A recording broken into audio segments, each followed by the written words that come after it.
15 વર્ષ પહેલાં એક વખત ઓચિંતાના મોદી સાહેબ સુઈગામની બોર્ડર ઉપર આવ્યા. હું ત્યાં ધારાસભ્ય તરીકે હતો. મને પણ ફોન આવ્યો એટલે મને કહ્યું કે ત્યાં આવવાનું છે. હું ત્યાં પહોંચ્યો અને છેક 0 પોઈન્ટ સુધી નો મેન લેન્ડ આવે ને ત્યાં સુધીનો એક ફોટો પણ તમે બધા જોતા હશો કે આ ક્યાંથી પહોંચ્યો.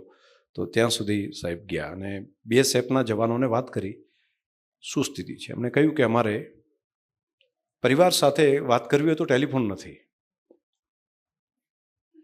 એમણે તાત્કાલિક એમની સાથે જે અધિકારી હતા એમને કહ્યું ભાઈ આ વ્યવસ્થા તો આપણે કરવી, બીજું શું. બીજી એમણે વાત કરી કે અમારે પાણી જે લાવવું પડે ટેન્કરથી લાવવું પડે છે, પીવાનું પાણી. તો એ જ વખતે એમણે અધિકારીઓને સૂચના આપી હતી કે મને છેલ્લી ચોકી સુધી પાઇપલાઇનથી પાણી પહોંચાડવું. તો બધાએ કહ્યું કે પાઇપલાઇન નાખીએ, પરંતુ એ બાવળના વચ્ચે ઝૂંડ છે તો એની જડ અંદર પહોંચી જાય તો જેથી કરીને પાઇપ ચોકઅપ થઈ જાય છે. એમણે કહ્યું સ્ટીલની પાઇપ નાખો અને સ્ટીલની પાઇપ સાથે બોર્ડર ઉપર છેલ્લી ચોકી સુધી પાણી પહોંચાડવાનું કામ એ વખતે ત્યાં આગળ થયું. અને મારે કહેવું પડે માત્ર ગણતરીના વર્ષોમાં, અને ફોલોઅપ એ રીતે લેવાતું, 15 દિવસે ફોલોઅપ લેવાતું હતું.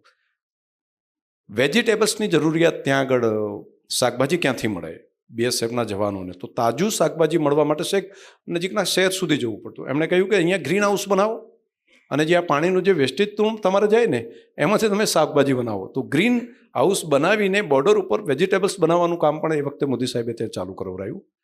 અને અમારી ડેરીને, બનાસ ડેરીને ત્યારે કહ્યું હતું કે હવે દૂધ લેવા માટે ત્યાં ના આવે, અહીંયા આગળ દૂધ પહોંચાડવાની વ્યવસ્થા કરો તો એ લોકોને તાત્કાલિક તાજું દૂધ પણ તે પહોંચી શકે.